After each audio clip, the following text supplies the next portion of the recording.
The following is a special presentation of 18 WJTS Sports.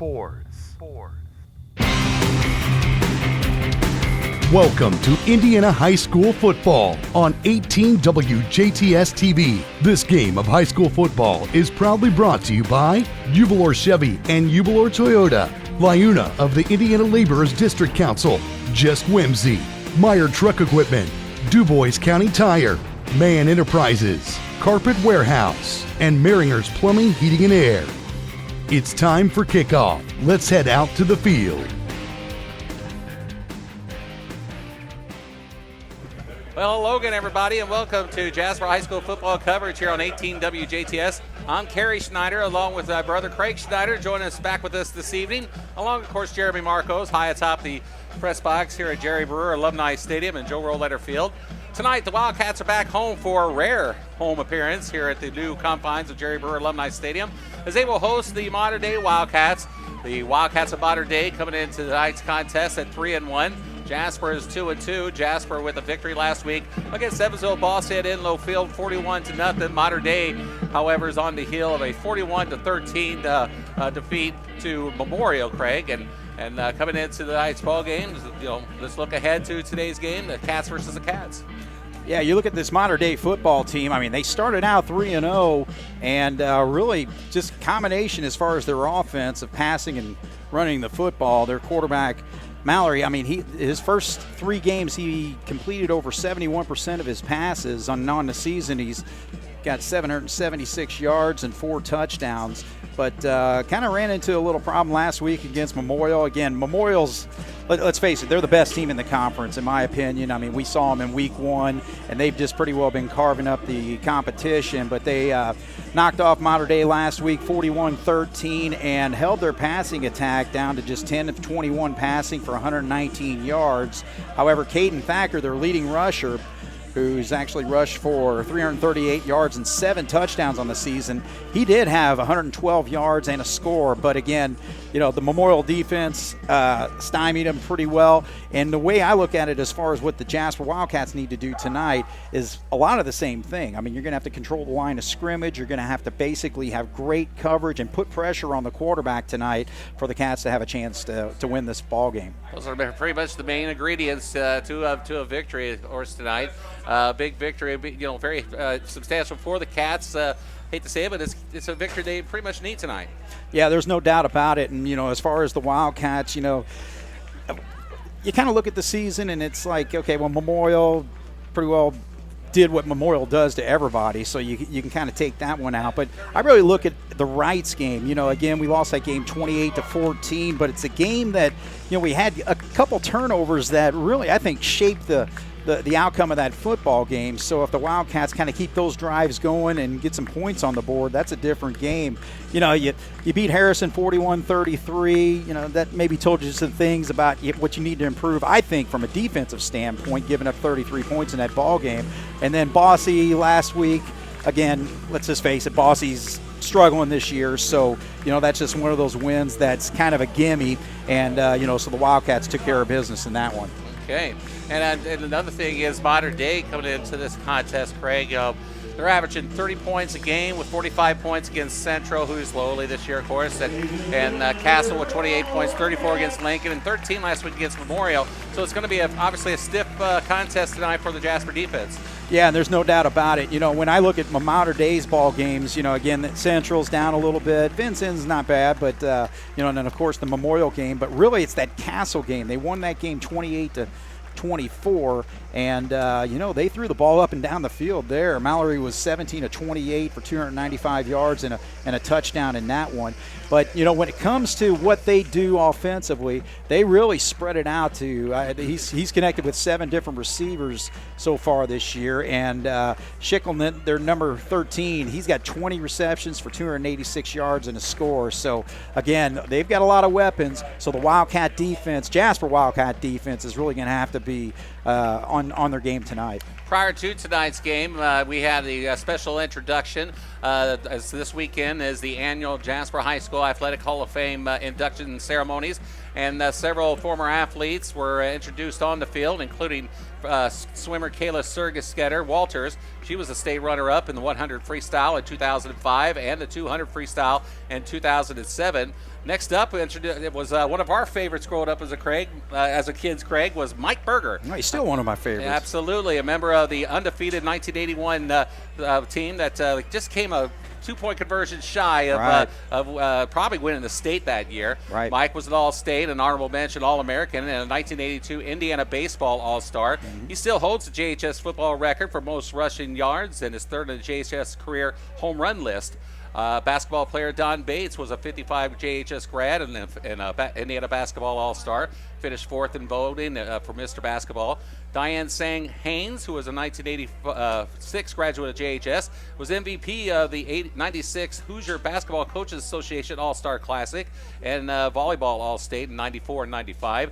Next was Josh Hobbig, a 1995 JHS grad who was a 2-time All-State golfer and a 2-time All-State tennis player. And finally, John Ackerman.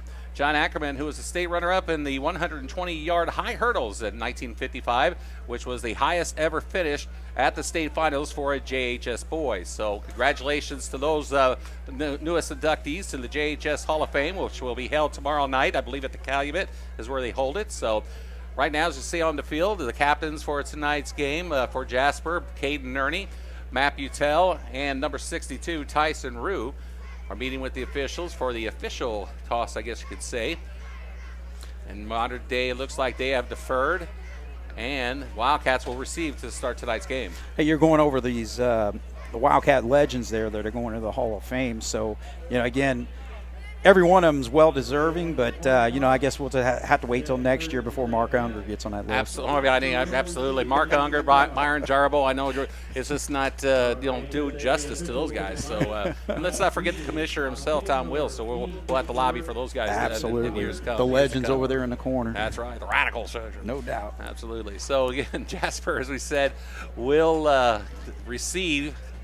Modern Day will kick off to Jasper to start tonight's ball game, and we have, I believe it's number 47, Camden Marks, is listed on the depth chart as the PAT kicker and kickoff man. Yeah, good kicker. Actually, last week, 2 field goals, one from 42 yards and 130 yards in the Memorial game. So that's the thing. Whenever they get down the field and all that, they're going to kick field goals. So it's one of those deals where it's, I know there's going to be situations where you got 4 down territory, but I would say anywhere probably inside the 25, expect them to line up and put points on the board.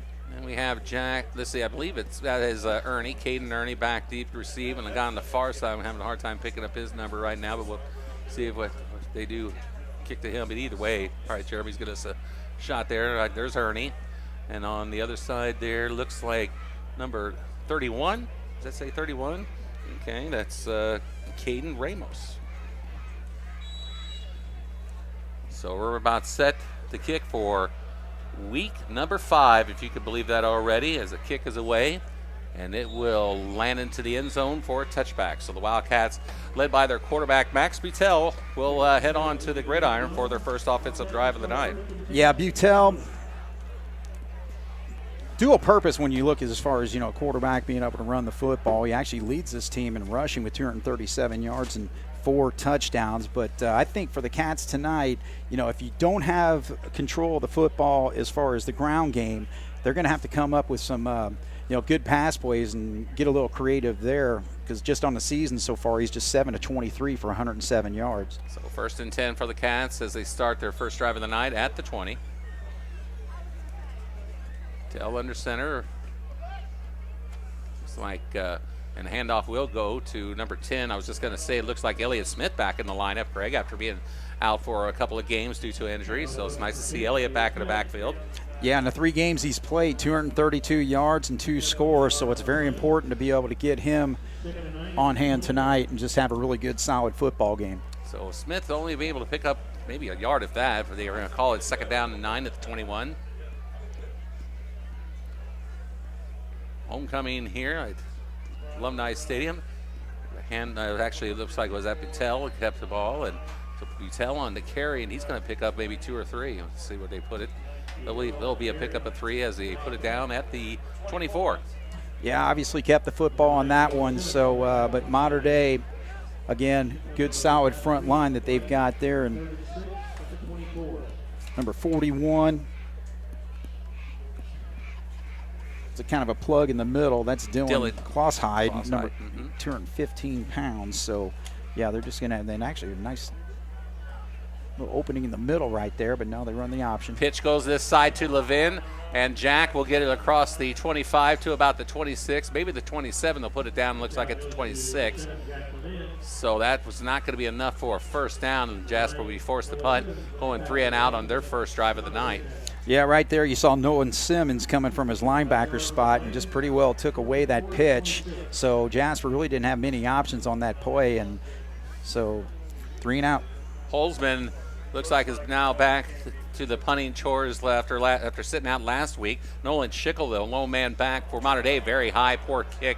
It's going to barely get past the 42-yard line before it goes out of bounds. So Mater Dei will have excellent field position to start their first drive of the night. Yeah, that's the thing. You just can't do that. I mean, you know, Mater Dei is a team that's going to put points on the board, and they're going to spread things out here. And so for them to get great field position, you know, we only shifted the field about 15 yards on that play. So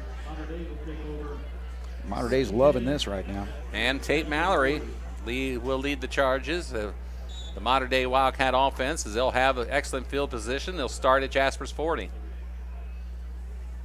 Mallory out of the gun. And a whistle, and it looks like a... Saw that from up here, yeah. Actually, the guy going in motion there, number 7, Jacob Randolph, just took off up the field before the ball was snapped, so... He was there. A little anxious. Absolutely. I want that ball. That's right.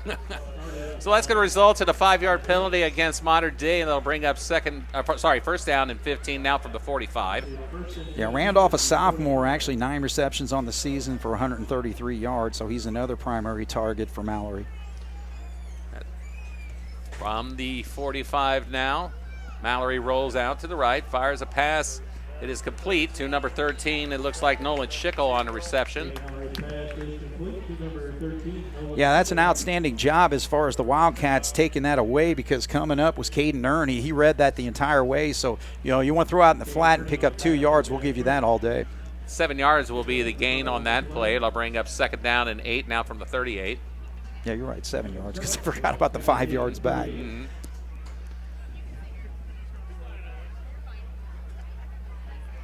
So handoff goes, actually fakes the handoff. Pass is complete to number 13 again. That is Nolan Schickel.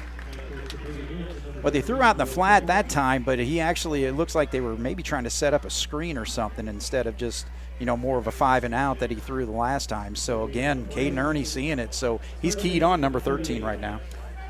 So that'll bring up no gain, actually. It's third down and 8 at the 38 again. Mallory looks over to the sideline. Yeah, I think he's seeing a play change here because the Wildcats were at least showing a little blitz right there. We'll see if they still come with it. He'll roll to the right. Look. Lots of time. Pass is complete. On the near sideline, it looks like number 10 this time. That'll be Grant Wegner. And Lukemeyer in on the stop along with Jack Levin for Jasper. Yeah, the key on that thing is that he basically had time to throw. You know, he actually rolled out, and I think the play was designed to go that way. And, you know, just finding an open spot right there was Grant Wagner for a big first down. 11-yard pickup, in fact. Will bring up first and 10 for the Mater Dei Wildcats at the 27.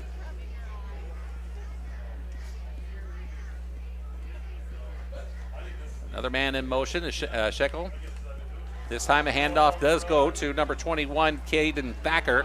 Thacker takes it all the way to the 10-yard line before he is brought down by number 24 for the Cats, Ethan Young. Yeah, that was just a humongous hole on the right side there. So, again, you know, he's a real stocky running back, but he showed a little bit of quickness getting right through there to the hole and came up with a big-time play. Mater Dei's first run of the night results in a 17-yard pickup, and it takes it down to the 10, so it's first and goal for Mater Dei at the 10. Handoff again. Same man, too, number 21, Caden Thacker. Thacker is down to about the 5 for a pickup of 5. Yeah, that time he showed his power right there. So, again, just burst through the hole, and then once he made some contact, he took it another 2 or 3 yards. So, again, the Wildcat defensive line is going to have to be really solid to stop him tonight. They're going to put it down at the 4 instead, so pickup of 6, second and goal at the 4 for Mater Dei. 7:40 and the clock running here in the first quarter. Now high in the backfield. Hand off to the man, number 21, Caden Thacker, and Thacker for a 4-yard touchdown scored. Mater Dei draws first blood. Well, in that particular play, Mater Dei pushed our defensive line back, and so again they kind of sealed things to the outside, and so it was just an open lane all the way. So way too easy for Mater Dei on that first drive. So the Mater Dei Wildcats lead at 6-0. Look to go up 7-0 as Caden Marks on to kick.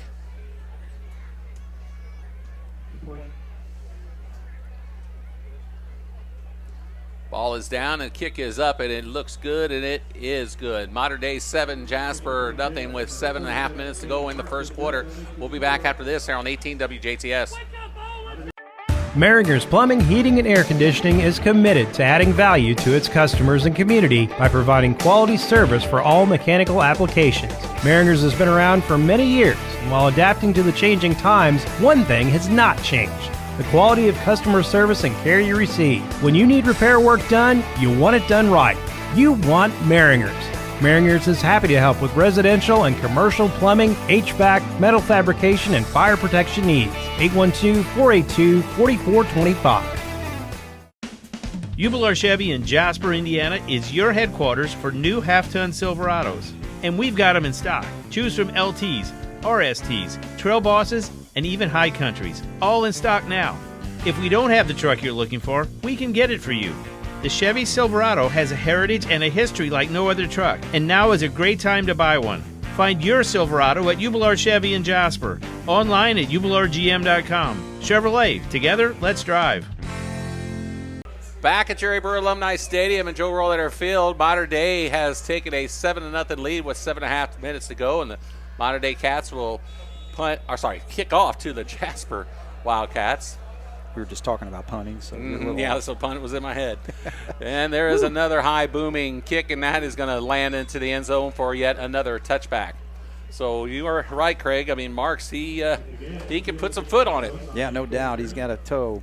But, Mater Dei, 40 yards on that play, or on that drive right there, six plays. It was like 3 pass plays, 3 runs, and a little too easy for them to get their first score of the night. So Jasper's going to have to counter right here because, again, Mater Dei can score some points, and Jasper's going to have to be able to match it tonight. From the 20-yard line, 1st and 10, Wildcats start their second drive after going 3 and out in their first. Smith behind Butel under center. Handoff goes to, Butel keeps it on the option. Max takes it across the 25 to about the 29, it looks like. That should be about a pickup of 9, and it will be. It's just 9-yard gain. Yeah, I tell you what, he did an outstanding job of reading that one because, boy, if he gave it to Elliott straight up, he just totally got blown up, and then Max just was able to get to the outside and get a nice run there of 9 yards. So 2nd down and 1 at the 29. Levin and looks like Ernie on each side of the formation. With the handoff will go to Smith, and Elliott across the 30 to about the 31 maybe. It'll be easily enough for a first down, about a pickup of, see where they put it down, and they'll put it down at the 31, so pick up a 2. Again, just play like that. Let's move the chains. You got a nice 9-yard run on a 2nd down, so let's just pile up the middle, and offensive line did a nice job to at least get him that first down. So 1st and 10 for the Wildcats at the 31.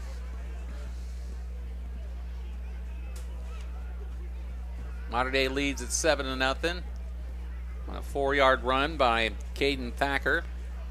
Pitch goes to Levin. Jack cuts it up the middle, and he will take it across the 35 to about the 37.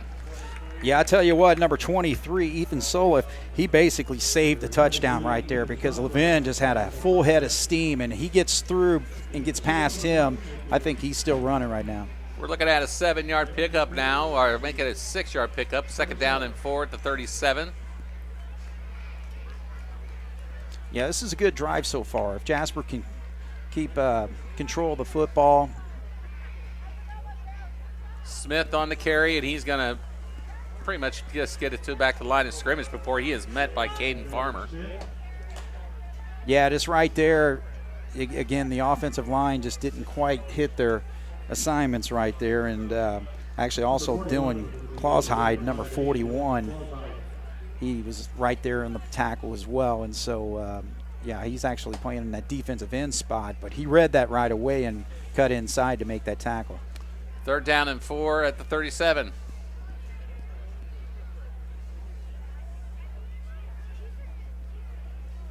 Handoff goes to Ernie. Ernie just almost had him by the jersey, but he was able to get away, but was able to get it across the 41.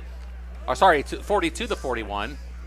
That's going to be about a pickup of maybe 6, and to see if it is enough for a 1st down. It's very close. Yeah, in that particular play, I think if he gets by Xander Merkley again, that might go for a little bit more too. So, well, they are going to measure. Yeah, they are going to measure. So he's not quite there, but yeah, because Merkley was able to get a hand on him to slow him just enough, and then he was able to recover to make the tackle. But he may have. I think he's got enough here. It looks really close. Mm-hmm. Give a quick zoom in there by the master, Jeremy Marcos. Hi, Jeremy. Hi, Judd. And squeezing it. He is got to be about an inch short. That's a couple inches. He is just, so he is just short of the 1st down there. So that'll bring up 4th down now, it looks like. Need to say the Cats will be going for it. Jasper will be. Yeah, you absolutely have to go for it here. So again, offensive line just has to do what they got to do. Look for Butel up the middle. You hear that? He's got Elliott behind him. Nope, he will sneak, and they will push him up the middle. Oh boy, that's close. Gosh. Depends on where the spot is, because the guy from the far side. Watching the far side come in on your picture, and then will be that will stop the clock to see what they decide. Wow. Oh, he gave it to him. All right, so just enough, just by the hair of his chinny chin chin. I mean, do we even put 1 yard? Might as well. What do you Masper boys giving him a yard on that? Okay, but enough. We'll leave that to the smart guys, the Messmers over there. We're lucky to have them to our left, Dave and Matt. So they're going to put the ball down. They're going to measure again now. They signaled 1st down, didn't they? I thought he did. Yeah. Zoom in there, Jeremy. There you are. He's got it. No. They got it. 1st down. Okay, but modern day player was going. I was like, what are you talking about? Of course, he's going to be biased, but wouldn't you? Yeah. Of course, try to influence the ref, but he was quick to point out 1st down, Jasper. So Wildcats of Jasper have it, or will maintain possession, and that will be a 1st and 10 from the 41. But, again, with the Wildcat offense primarily focused on the run all the way, and, again, offensive line, they've got to make sure that they hit their blocking assignments for us to continue on with this, because, like, right there, nobody blocked. Oh, and actually I think we lost the football. They are calling it a fumble, and Modern Day has the football. Yeah, because just on that particular play, again, they blew us completely off the line. I'm talking about Modern Day as far as their defensive line, and just attacked right there and got into the backfield. Somebody got their hand on the football, and that big turnover. Caden Thacker is the one who came up with the fumble recovery. Of course, scored a touchdown playing both sides of the football at this point of the ball game. So Thacker doing it offensively and coming up with a big play defensively. So he and the Wildcats of Modern Day have the football back. They take over at the 38-yard line.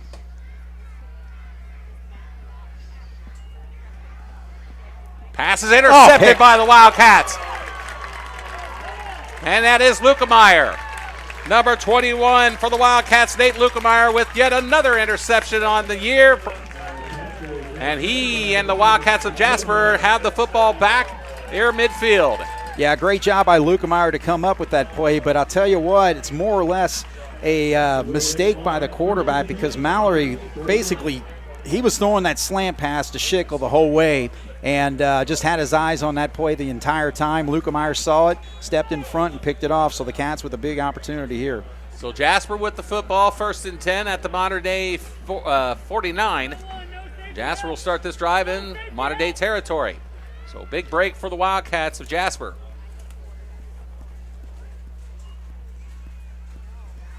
Handoff goes to Elliott. And Smith will take it to about the 46 for a pickup of 3. Yeah, kind of a no-frills play right there, just running to the left side to see if we can maybe get something going there, so picks up 3. So for 2nd down and 7 at the 46, under 4 minutes to go in the first quarter of play. Modern Day leads at 7-0. 2nd down now from the 46-yard line. Pitch, Levin this side. Levin cuts up the middle. Jack on his feet. Takes it all the way to about the 37-yard line. Yeah, I think he picked up about, 10 or 11 on that play. But again, the nice thing with Levin is that he runs hard. I mean, he's got some quickness, obviously, as you see right there. But he runs hard on top of it. So, again, he's a tough guy to bring down. So, a huge play for Jasper again. A nice run for the Wildcats for a 1st and 10 at the 37. Handoff to Smith. Elliott on the run. Takes it across the 35 to about the 34. Looks like number 9 on the tackle, Noah Simmons for the modern-day Wildcats.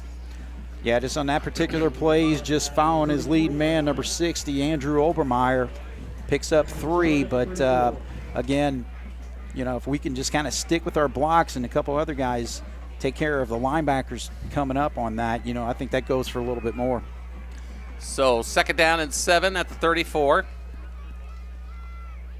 Pitch again to Jack Levin, and Jack across the 35 again, and it looks like he's going to pretty much just get back to the line of scrimmage. Yeah, pretty well. 3rd time's not a charm right there because Modern Day, they read it the whole way. Number 54, Nate McDermott came up.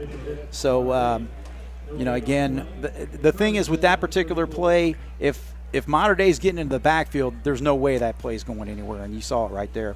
So Modern Day been able to penetrate the Wildcat line on that one, and now, like I said, no gain on the play. 3rd down and 7 at the 34.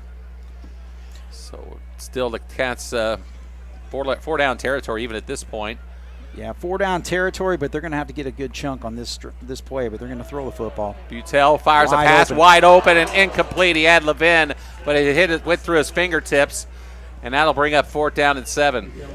And that's the thing. It's 3rd and long, but Modern Day was still surprised by the play because Levin was just wide open, and he got behind the defensive backs over there. But, man, he catches that football. I think we're on the board. Mm-hmm.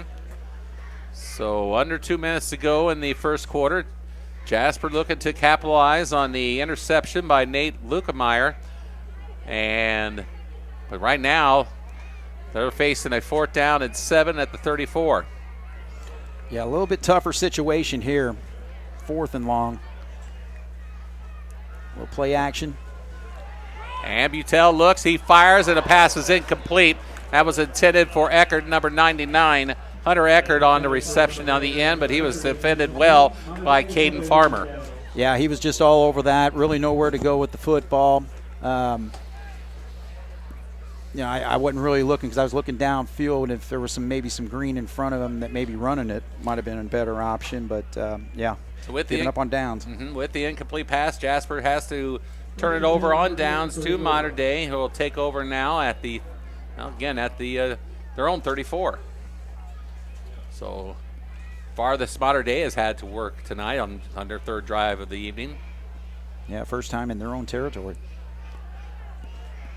Pass is complete to number 13, and that is Nolan Schickel.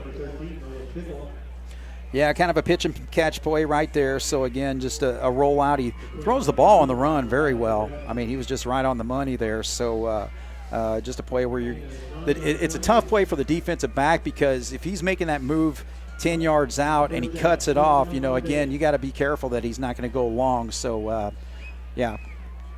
So 1st and 10 for Mater Dei at the 34 after that 10-yard pickup.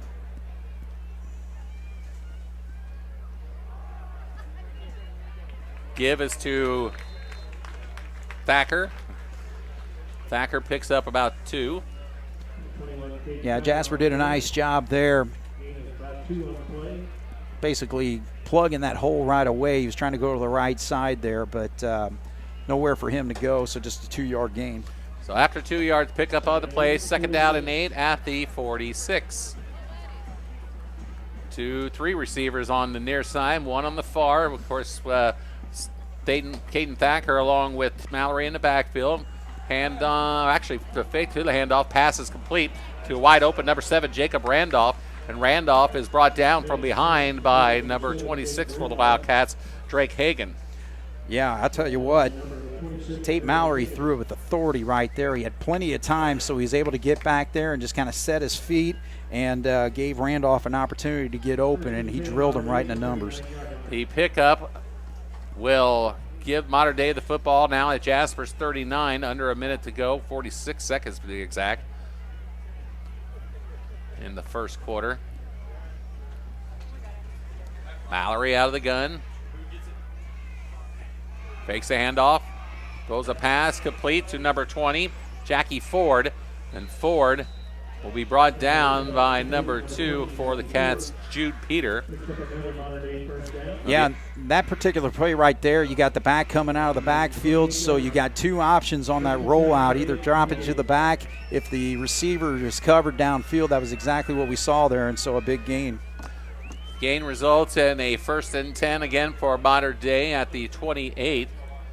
That's at least 3 first downs now for this drive, isn't it? Yeah, they basically chunk yards. And each play went over 10 yards on those pass plays. And that's going to bring us to the end of the first quarter. Mater Dei leads at 7-0. When we return, the Mater Dei Wildcats will have the ball 1st and 10 at the Jasper 28. We're back after this on 18 WJTS. Get game day ready with food fit for a fan. Cheer on the Jasper Wildcats or celebrate a victory with a treat from Jasper's Dairy Queen. Grab some sweet treats while watching the Wildcats in action this season. Score on favorites like a Decadent Blizzard or a signature creation like a Chocolate Sundae. You can also get Orange Julius at your original West Side Dairy Queen. Dine in or drive through before or after a game for your favorite Dairy Queen treat. Best of luck, Wildcats, from Phyllis and her team at Jasper's Dairy Queen. Back at Jerry Brewer Alumni Stadium and Joe Royal Leiter Field, Carey Schneider, Craig Schneider, Jeremy Marcos, 7-0 Mater Dei as we begin the second quarter. Handoff goes to number 21, of course, Caden Thacker. And Thacker will take it close to the 20-yard line. Looks like he will hit the 20-yard line, which will pick up about 8. Yeah, on a play like that, it looks like it's going off tackle, but if he can release to the outside and find an opening, that's exactly what he got. But the other thing, though, is that the Mater Dei offensive linemen, they're downfield blocking. So, again, Jasper's got to stop that at the line of scrimmage. So 2nd down and 1, as they say, at the 20. Handoff. Again on to number 21, Thacker. Thacker has enough for the first down. As on the bottom of the pile for the Cats, looks like number 24. Or is that, I think it's 24. Yes, that is. Ethan Young. Yeah, on that side, again, that one went between the tackles, and again, just too easy, to pick up 7 yards there. So, I'm going to keep an eye on the linebackers to see what they're doing. But, yeah, and on a play like that, I think they got taken out a little bit. Okay. So 1st and 10 at the 13. Monitor screen went blue on us. Back to throw. He'll keep the football inside the 5 and into the end zone for a touchdown. 13-yard touchdown run by quarterback Tate Mallory. Yeah, just in that situation, again, I think he saw the run right away. He dropped back and then kind of reversed his field, and he was looking downfield the entire way. So he saw some blockers ahead of him and just followed them in for an easy score. So with the run, it's 13-0 Mater Dei, as once again Camden Marks is set to try the extra point kick with 10:52 to go in the second quarter. And the kick is up, and the kick is good. So again, 10:52 to go. It's 14-0. Mater Dei leads it back after this. Come to the Carpet Warehouse. Quality you can stand on. You know they sell and install carpet, but Carpet Warehouse also specializes in hard surface floors as well. Vinyl, hardwood, laminate, and tile. Come see the many different options and get a free in-home estimate today at Carpet Warehouse, 650 Woodlawn Drive in Jasper. Come to the Carpet Warehouse. Quality you can stand on.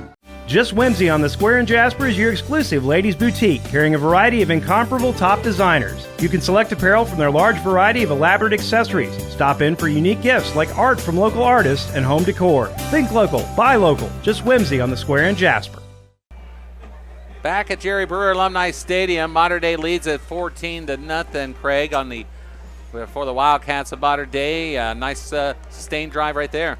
Yeah, they basically, first time they started in their own territory, they started at the 34-yard line, went 7 plays, 66 yards. But again, that's just what Mater Dei, they've got a good mix of their offense, throwing the football, running the football, and then, of course, when you got a quarterback that can scramble like that and create his own play, he was able to take it about 13 yards in for the touchdown. Special thanks to Evan Elrod, the one and only, getting our monitor back on track here. And so I don't know if between the engineering talents of Evan and Judd Marcos makes us look as good as ever. And speaking of looking good is Camden Marks, who yet for a third time tonight has been able to put the ball into the end zone for yet another touchback. What are you talking about looking good? We're not on this camera. Oh, that's true. We're not. Yeah.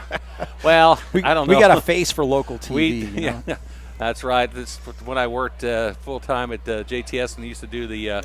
That's why I refuse to do TV. I hated to see, obviously for obvious reasons, hated to see myself. Yeah. Anyway, so 1st and 10. Well, I remember when Brent used to always want to do the opening up on top. I know. Well, Brent. That's Brent. He was big time. So 1st and 10, Jasper at the 20 with the 14-0 deficit, and right up the middle, nice run there by Elliott Smith. Number one, the hole was there. Again, the Wildcats opened that thing wide open, so a great job by the defense or the offensive line to open it. But number two, hard running by Elliott Smith because he just came blazing through there. So I really like what we got out of that play. And that hard run results in a 10-yard gain, 1st and 10 from the 30 now. So Betel under center with Smith behind him. Smith, first game back after losing a couple due to injury. Nice to see him back and healthy as it looks. And up the middle is the quarterback, Max Elliott. Max looks like he's going to pick up close to about 4 yards on that run. Yeah, and again, the offensive line doing the job. They were following Andrew Obermeyer. He had a nice couple blocks staying with his guys, so 4-yard pickup on 1st down. I want to quickly point out, I don't even know if he even mentioned it, it is homecoming also here at Jerry Brewer Alumni Stadium. And, of course, we'll have the homecoming festivities. We won't, but they will have homecoming festivities on the field at halftime as always. As Judd got a quick shot of the homecoming displays on the south end zone. I was looking for him, Yeah, over there. Okay, there they go. And meanwhile, 2nd down and 6 at the 34. Broken play there, Zach. I called you Zach. My son Zach. Okay. We were having a lot of fun at the Rose Bowl last week, so I got used to that. Well, I loved how you told somebody in the press box here that when it came to your decision on what to do last week. Do you go to Pasadena, California, and attend the ball game at the Rose Bowl, or do you go watch Jasper and Boise? Yeah, I know. So I think it was easy. That was a pretty easy one, especially the way the Hoosiers played. But I, for one, am very happy that you're back, at least for 1 week. But first, let's see, where are we at? 3rd down and 5 at the 35. Utel, pass is complete to Lukemeyer, and that will be enough for a 1st down. So nice catch by Nate Lukemeyer. Well, and the thing is, what Lukemeyer did right there, he got in front of the defender because he was covered. He was really covered. But, again, you got to position yourself to be able to catch that football, and he did a great job. Just got into that open space and stayed in front of the defender, and Max threw a nice ball to him. So 1st and 10 for Jasper at at their own 42. Utel Hands it off to Smith. Elliott across the 45 to about the 46. Looks like is where they're going to mark it. Number 42, Max Miller in for the stop for Mater Dei. Yeah, I think that might have been Holzman in there. Holzman on the carry? Yes. Okay. But, regardless, again, offensive line moving the front three of Mater Dei to allow that play to come up with a good gain of about 4.5. Handoff again goes to Holzman, and A.J. across the 50 to the 49, and that's going to be about a yard short of the first down. Yeah, it's actually a good job to get a little bit of a mix. You're going to give Elliott a little break right there, give Holzman some carries, and, again, as long as you execute right there up front, you're going to get yardage like that. So instead of, a play where it's like 3rd and 7, 3rd and 8, we're 3rd and 1. So 3rd down and 1 at the 49.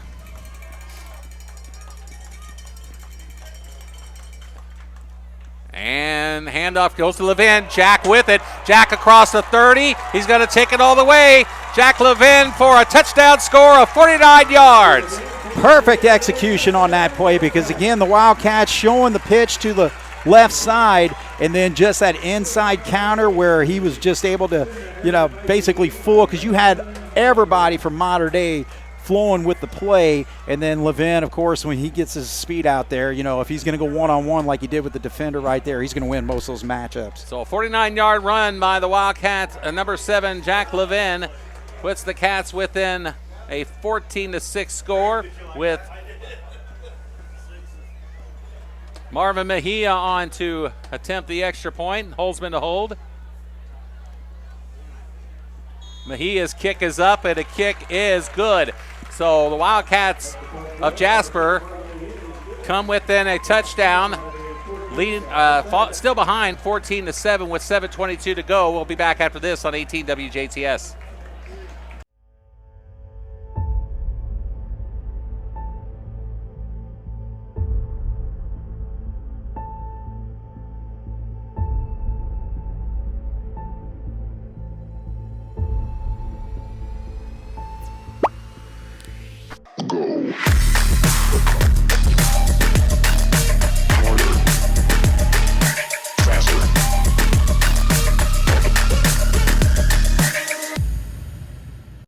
By the Jasper Wildcats, capped off by a 49-yard run by Jack Levin. Craig has put the Cats back in this ballgame. Yeah, 6 runs by the Wildcats, 1 pass play, but that pass play was critical because it was a 3rd down conversion to keep that drive alive.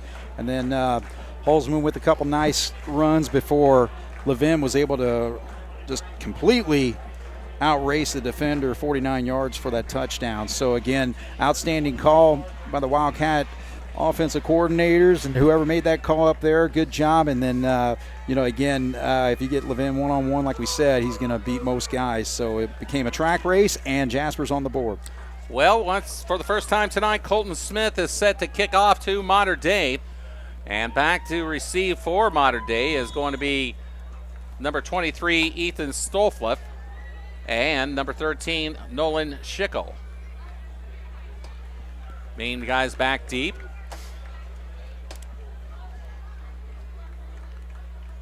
So here comes Smith's kick. Nice good kick. boot. It's going to be booted, and it's going to land into the end zone. So he counter punches Camden Marks' kickoffs with his own into the end zone for a touchback. So the Mater Dei Wildcats will have it at the 20. So Jasper defense looking for a stop. Yeah, that's the main thing. Again, your offense does their job. They get the football, and they march right down the field, come up with points on the board. So now it's the defense's chance. Are they fired up after they saw what the offense did right there? But, again, the last drive, Mater Dei was able to just pretty well carve us up, both with the pass and the run. So, again, defense has got to be on their heels right here to stay in this football game. So it is up to the Jasper defense, particularly the secondary, as we said, that to make sure, see what they can do, make a stop on Mater Dei's potent offense. Handoff goes once again to number 21, Caden Thacker. Thacker still pushing the pile. to about the 30-yard line, and it will be at the 30, so that'll be a pickup of 10 and a first down for Mater Dei just off the bat. Yeah, again, another run where, it should have been only about a 4 or 5 yard gain, but Thacker's not giving up. So, again, the Wildcat defense has just really got to wrap up and bring him down because he's not coming down on his own. There's no doubt, but he actually had to take himself out there, so they're going to do some work on him. But it looks like maybe his foot or ankle. So a new man back there in the backfield for Mater Dei. See if he gets the tote, and he will on the near side. And that is number, see, we'll zoom in on there, Jeremy, see who we got there. 23, and that is one of the return men, Ethan Stolfleff. Yeah, Stolfleff, 5'6", 160, but again, a hard runner, just like we've been seeing all night long with Thacker. So again, that's the thing with Mater Dei. They're a determined football team, especially on the offensive end. So whoever touches that football is going to give you a great effort. Stolfleff remains in the game, I believe, and fake the handoff. Plenty of time, gets away. Mallory still fires a pass to the track, and incomplete. Third down and 5 coming up. Well, first of all, outstanding coverage downfield by the Wildcat secondary. Because again, he had nowhere to go with that football and plenty of time to throw it until obviously the pocket's going to eventually collapse when you got great coverage downfield. He was able to get rid of it, and I never know the high school rules because I've seen plays before like that where, again, he's outside the tackles just like it always is in the NFL and in college, and he throws it out of bounds, and again when it lands on the cheerleader's lap but then they'll call intentional grounding. But this pass is complete to number 7, Jacob Randolph. Randolph is brought down. Blake and Recker on the tackle for Jasper. Yeah, 6-yard hookup right there. Again, they were just looking to move the sticks, actually about 7 yards on the play. The play before, they were wanting to go deep, and it just wasn't there. So in that situation, it's like, what, let's just fire it out here, get this first down, and especially keep on moving. Third down like that, yeah. So 1st and 10 at the 42. On the carry is Tate Mallory. Quarterback keeps it and takes it to the 45 for about a pickup of 3. Yeah, obviously a design run right there. Actually, that was number 2, Eli Kane. So, yeah, they just did a direct snap to him because now the quarterback's coming back out, Mallory. So Kane, the third Mater Dei ball player to run the football tonight, along with Caden Thacker and Ethan Stolfleff. Pass on this side is incomplete, intended for number 13, Nolan Schickel. Yeah, I think he rushed himself on that particular play because, again, Schickel didn't quite get, open on his route there. Again, he's just running a quick outside button hook or whatever you want to really call that. But, it's more of a timing play, and the quarterback, I think, released it a little bit too quick. So 3rd down and 7 at the 45. So another 3rd down play coming up for the Jasper defense. Yeah, it's going to be a big stop for Jasper. They really got to get this one. Mallory back. Mallory fires a pass, incomplete, intended for number 21, Caden Thacker, and that'll bring up 4th down for Mater Dei. Yeah, the key play on that is that the Wildcats were able to get into that backfield. So number 26, Drake Hagan, put pressure on the quarterback, forced him to kind of release that a little bit higher than what he wanted to, and so it falls incomplete, and Jasper's going to get the ball back. Okay, so Mater Dei in punt formation with Camden Marks to do the punting duties as well, and Caden Ernie, the lone man back for Jasper at about the 20. Punt is a beautiful punt, and Ernie will call fair catch at the 15-yard line. I thought he was a little quick on that fair catch there because it was a low punt and very returnable, but yeah, he calls a fair catch, and I think he could have picked up some yardage there. So with the fair catch and the football at the 15-yard line, Jasper with it. Now Craig with the 5:10 to go in the half. Like to see him obviously pick up a score before the halftime break. Mater Dei will have the football to start the second half. Yeah, you got time to be able to, kind of move the football down the field here. but the Cats are really they're going to have to continue to mix things up and get some pass plays in there so they can get some good chunk yardage on this drive if they're going to score. Smith is in the backfield. Handoff, actually the pitch should say, goes to Lukemeyer. And Nate tries to get it to about the 17-yard line and actually to about the 18. So that'll pick up about 3 on that play. Yeah, I tell you what, Lukemeyer did a really nice job there. He could have been blown up in the backfield, but kind of skipped around, sidestepped a little bit, and made a nice move to be able to come up with a nice 3-yard run. 2nd down and 7 at the 18. 4:42 to go in the half. Of course, both teams with their full allotment of timeouts, keep in mind. Butel under center. Hands it off. Up the middle will be Smith, and he's not going anywhere.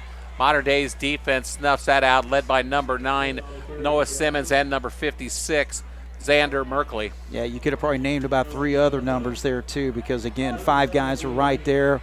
Snuff that play out immediately. And so, clock ticking at 4:09. So Jasper with a big 3rd down situation here because Modern Day gets that football back. We know they can throw the ball down the field. Absolutely, and it's 3rd down and 7. Has no gain, as we said. Ball at the 18-yard line. Under 4 minutes to go. 10 seconds to go on the play clock. Yeah, it seems like Jasper's taking their sweet time. I don't understand it here.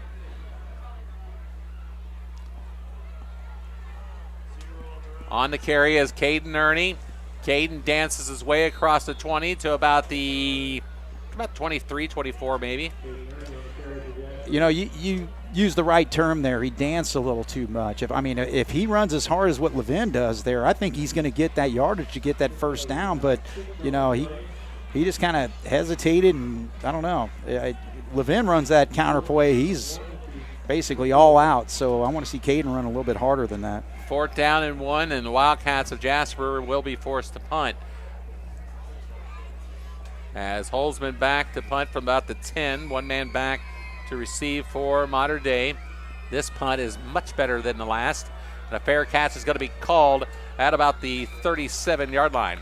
Yeah, there's a little bit more air on that particular punt, so you obviously want a fair catch there. And also, they want to make sure they save as much time as possible. We're at 2:58 on the clock, and I think the difference here is that when Modern Day gets in these situations, and teams like Modern Day and Memorial that have the ability to put the ball up in the air and get creative with some of their plays, they salivate in these situations. They're like, we love these 2-minute offenses. So, Jasper's just going to have to get pressure on the quarterback and have good coverage downfield because they're going to be airing it out here. And with 2:58 to go in the half, Kate Mallory and the Modern Day offense is going to work.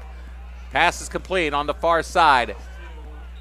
Looks like number 7 on the reception, Jacob Randolph. And Randolph's going to pick up 5, 2nd down and 5 at the 42 with the clock continuing to run. As we said, both teams with their full allotment of timeouts. 42-yard line is where the ball is resting of Modern Day, 2nd down and 5. Yeah, no need to panic right here. You got plenty of time.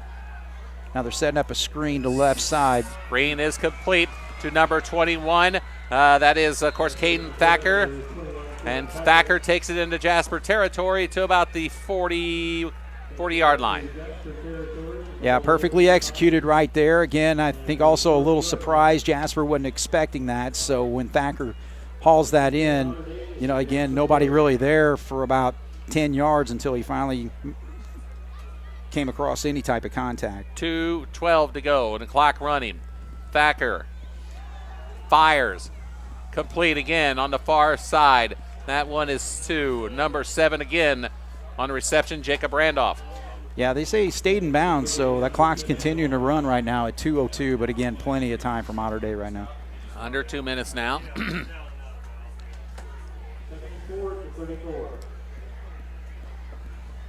Second down and 4 at the 34. Handoff to Thacker. Thacker puts it up into midfield, or inside the middle of the field, I should say. So if it comes down to it, and by the way, it looks like a timeout is going to be called. Now they're moving. Or they're just stop the clock to move the chains. Okay. Yeah, and again, in that situation, it's 3rd and 3.5 yards or so. Again, try to catch Jasper by surprise with the run. But number 2, get that first down. You're going to stop the clock briefly. Mallory from the 30 fires a pass again to number 7. That is complete to Jacob Randolph. Yeah, I would say in that situation, again, you throw it out there to the flat, and they had the Wildcats on their heels defensively there. So again, he was wide open, but I'm not so sure about the decision to try to cut up field. Randolph could have ran out of bounds and saved some time. 1:12 to go. Thacker to the end zone, intercepted and brought out in the end zone by was on the interception there. Caden Ernie. Okay, Ernie on the reception brings it out to about the 12-yard line. Yeah, there was total miscommunication on that particular play because, again, he just chucked it right to a spot, and I think he expected his receiver to be making that move straight downfield. But, Caden's just sitting there waiting for it. But 58 seconds. Jasper's probably going to run this out. But, if he was going to run it out of the end zone, you got to stay to the outside because he cut in the middle of the field, and I think he could have got more yardage if he stayed to the outside and maybe created something for himself. Well, either way, the Wildcats of Jasper will have the football with 58 seconds to go. Ball is at the 12-yard line. 12-yard line is where the football is spotted. 1st and 10.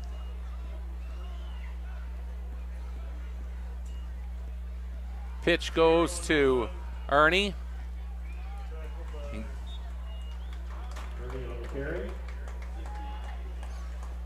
Looks like Nate McDermott on the tackle for Bonner Day. Also Xander Merkley in on it.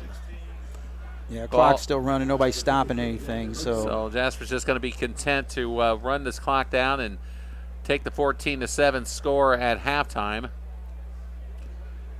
Right now, Holzman coming off the sideline to the sideline. 20 seconds to go.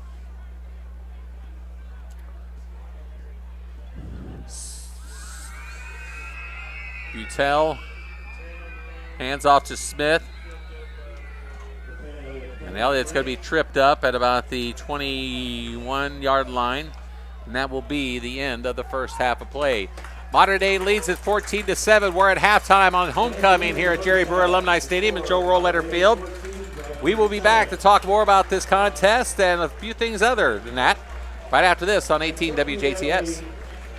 McDonald's is committed to being the best first job in America with flexible schedules, professional training, customer service, and leadership opportunities, along with competitive wages and paid vacations. You could earn up to $3,000 in educational benefits while learning work skills that will help you in any career field. Further your education with Indiana Tech by getting 20% off their tuition rate. Team members receive free meals on the clock and a 30% discount while off duty. McDonald's is committed to helping you succeed. Explore McDonald's job opportunities at manmcdonalds.com. Back at Jerry Brewer Alumni Stadium and Joe Rollletter Field, we're at halftime as the Wildcats of Jasper trail Modern Day 14-7. It is, of course, homecoming 2024 here at Alumni Stadium. And first of all, I want to congratulate Ella Willoughby, who is the 2024 Jasper Football Homecoming Queen, and Carter Smith, the Homecoming King. Ella is the daughter of Debbie and Brad Willoughby, while Carter, the son of Jody and Kenny Crooks. Other senior candidates, as Jeremy is getting a shot of them and their backdrop on the south end zone there. Senior candidates who also want to congratulate include Ava Reese, the daughter of Aaron and the late Amanda Reese. Levi Welp was her escort this evening. He is the son of Lynn and John Welp. The other senior candidates, Kelly Like, the daughter of Kylie Like, the daughter of Kelly and Craig Like. And Jace Foy was her escort this evening. He is the son of Dana Foy and Alan Foy. Junior candidates include Brianna Lopez, the daughter of Delmy Lopez, and Luke Lorai, the son of Abby Stallings and Lance Lorai. Jenny Miranda, the other junior candidate, she is the daughter of Rena and Juan, and Eli Clark, the son of Joey and Tony. Sophomore candidates include Lila Schmidt, the daughter of Allison and Mott Schmidt. Nathan Schmidt. Anyway, there we go. And, of course, Cole Schmidt, the son of Danielle and Drew Schmidt. Sophia Forrest, the daughter of Shanna and Brian Stratman, and Oliver Sibrel, the son of Kayla and Zach. And the freshman candidates, Anna Levine, the daughter of Rachel and Aaron, Parker Ernie, the son of Deanna and Ryan, and Carly Albrand, the daughter of Brad and Julie Albrand, and Reese Weissite, the son of Alyssa and Preston. So congratulations to, of course, Ella Willoughby, Carter Smith, and Craig. Quick look at what we should see here in the second half. Well, Mater Dei is going to get the football to start things, and hopefully we kick it right in the end zone so that we're looking at starting at the 20-yard line. But yeah, just as far as the numbers, the Jasper Wildcats stand in this football game 14-7. Actually, with a pretty dominant rushing attack. They've rushed 25 times for 131 yards, and the big one was the 49-yarder by Jack Levin for the touchdown. And Mater Dei with a good balance of 79 yards passing, and they've rushed for 102. No, I take that back. Where are the rushing number? No, 70 yards rushing and 102 passing. Sorry, that's where I messed up there. But, yeah, Mallory is 11 of 16 for 102 yards, but he's thrown 2 interceptions, and those 2 interceptions have been key because the Wildcats have been able to stop drives there. And, again, that's what's kind of keeping the Wildcats of Jasper in this football game. So, again, they're just going to have to really continue to try to force turnovers. And, especially on this initial drive of the second half, if Jasper can get a nice stop and keeping Mater Dei in their territory, again, anything can happen in this football game. So Colton Smith will kick things off to start the second half. Smith with a nice deep kick, and that will be landed into the end zone for yet another touchback. So as number 23 and number 13, Nolan Schickel and Ethan Stolfleft, and then back to receive for Mater Dei. Let that one go. And Mater Dei will start from their own 20. Quarterback Tate Mallory has had himself, like I said, kind of a good multi-dimensional offense in that first half. Yeah, I'm going to be curious to see how they start things off here in the second half. Do they try to maybe establish a run and get a sustained drive here with running the football, or do they continue to air it out? So we'll see on play number 1. And there is the handoff. It goes to Caden Thacker. Thacker will still on his feet, breaks a tackle, and is going to be wrestled out of bounds by number 2 for the Wildcats, Jude Peter. Not before he picks up, it looks like 15 yards and a first down. Yeah, again, he saw the opening on the outside there and was able to cut to the right. Again, I think that play was sweeping left, but everybody, again, flowed to the football and flowed to where the play was running, and so he took advantage of the other side and was able to come up with a huge gain on first down. Handoff again. It's on the far side. And Thacker takes it to about the 40. Looks like Jude Peter again on the stop. Ball will be spotted down at the 41-yard line, so pickup of 6. Yeah, on that particular run right there, you saw the patience of Thacker, because, again, he was waiting for things to open up there and actually had the opportunity to maneuver a little bit. If Jasper can get in that backfield and kind of, basically get after him before he gets to the line of scrimmage. But right there, again, just too much wide open up the middle. So, again, that's what Mater Dei's doing. They're establishing the run and doing it very well right now. With Thacker's run, on the tackle for the Cats is Dylan Roblin and Jude Peter. So, but not before he picks up about, picks up about 14 on that play, was it? Actually, I think it was about 8. Or 8, okay, yeah. My bad. Either way, it's going to be 1st and 10 Mater Dei at their own 49. Quarterback keeps it, and Peter is in on it. Tate Mallory on the carry. Yeah, I tell you, in that situation right there, if the quarterback's going to keep it, you need your defensive backs to read that well, and Jude Peter came flying up immediately from a safety spot and made that stop. So good job there, because he had blockers in front. But, again, if a safety can read that and get after him right away, he did a great job of disrupting that play. As you already pointed out, we did talk about it during the break, is that Mater Dei can likely come out and establish a run, and needless to say they have. And here is Thacker again. Only thing is when they, how soon before they open it up. So. Well, that's the thing. They don't have to yet. That's the thing. If you're picking up, 15, 8, 7, 6 yards 9 right there. there. Just an easy one, setting up a 3rd and short. Just keep running the football, make Jasper stop it. So 3rd down and 1 at the 42. Mater Dei in control on the offensive end on their ground game. Thacker to the 30, and he is going to be wrestled down from behind by Max Werner. And again, on a 3rd and short situation right there, you cannot let him blast through the line of scrimmage that easily and pick up 14, 15 yards. So, again, we just got to be stronger up front, and our linebackers have got to read things better too, because, again, he's getting through that line of scrimmage and then picking up another, 7 or 8 yards after that.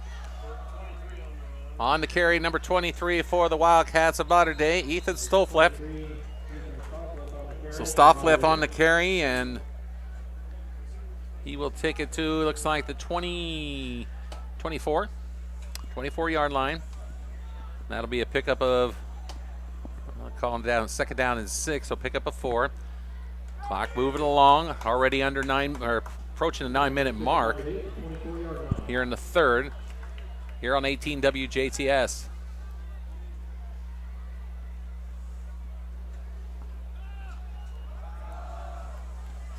Stolfleff on the carry, it looks like it is. And he is going to be brought down by a pile of Wildcat tacklers. All right, so he picks up about, 5 on that play right there. If the Mater Dei offensive line stays with their blocks, they even, they're looking at a 1st down, maybe even further down the field, because, again, they're doing the job right there at the line of scrimmage, but, if they stayed after things, I think that comes up with a bigger play. Quarterback keeper on the run, and that's going to be, of course, number 3, Tate Mallory. And Mallory will have easily enough for a 1st down as he takes it down to the 15. Clock stops just to move the chains, so 1st down and 10 coming up for Mater Dei at Jasper's 15. Again, I think this is a very smart play on Mater Dei's part. Again, let's see what we can do with running the football and just kind of controlling things here instead of spreading it all over the place, because they're doing an outstanding job. Jasper cannot stop him right now. On 1st and 10 at the 15. Stolfleff on the run. It's Thacker. Actually, Thacker, my apologies, on the carry, and he will dance it to the end zone for a 15-yard touchdown run, and Mater Dei now leads at 20-0. I don't know what happened on that play. I mean, did Jasper just quit? I mean, it's unbelievable that he just kind of just methodically breezed down the field. I mean, cuts right, cuts the outside, untouched. Jasper's got to be way more aggressive. So, 15-yard run by Caden Thacker. And the extra point kick coming up by Camden Marks. Kick is up, and the kick is going to be through for a 21-7 score. So Mater Dei 21, Jasper 7 with 51 to go in the 3rd quarter play. We're back after this.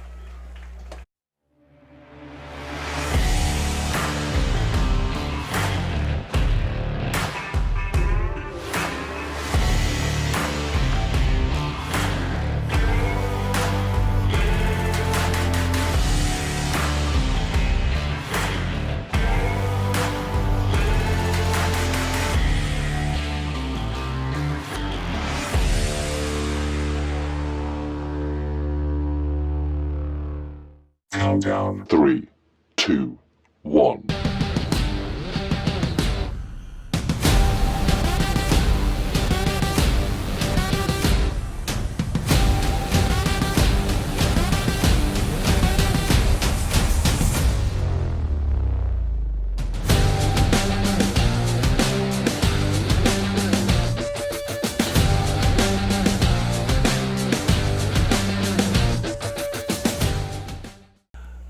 Back at Jerry Brewer Alumni Stadium, where the Mater Dei Wildcats start the second half with a 10-play, 80-yard drive on 10 plays, Craig, and they now lead at 21-7. Yeah, again, picture perfect. You're going to get the football to start the second half, and usually, I mean, that's what most teams want to do. They want to establish the run and see what they got. So, again, just right there, didn't even think about a pass play there. You know, it was basically every single one was the design run. Thacker with most of them. You had a couple quarterback runs there as well. But, yeah, Jasper's defense has just got to – here's the thing. Jasper's defense has got to really stay honest. But the bottom line is Jasper's going to have to counter here with points on the board on this drive. So set the kickoff is Camden Marks. Marks' kickoff is away. And it will hit the end zone for a touchback. So everybody's starting from the 20 tonight as a result of touchbacks on their kickoffs. Yeah, I tell you, impressive display by both kickers. You know, because again, high school football, you cannot run it out of the end zone. So you hit that end zone, you know, it's an automatic setup at the 20-yard line. So you don't see that every week. So as Jasper will start their first drive of the second half, trailing 21-7. So Butel under center, Elliott behind him, Ernie and Levin to his left and right.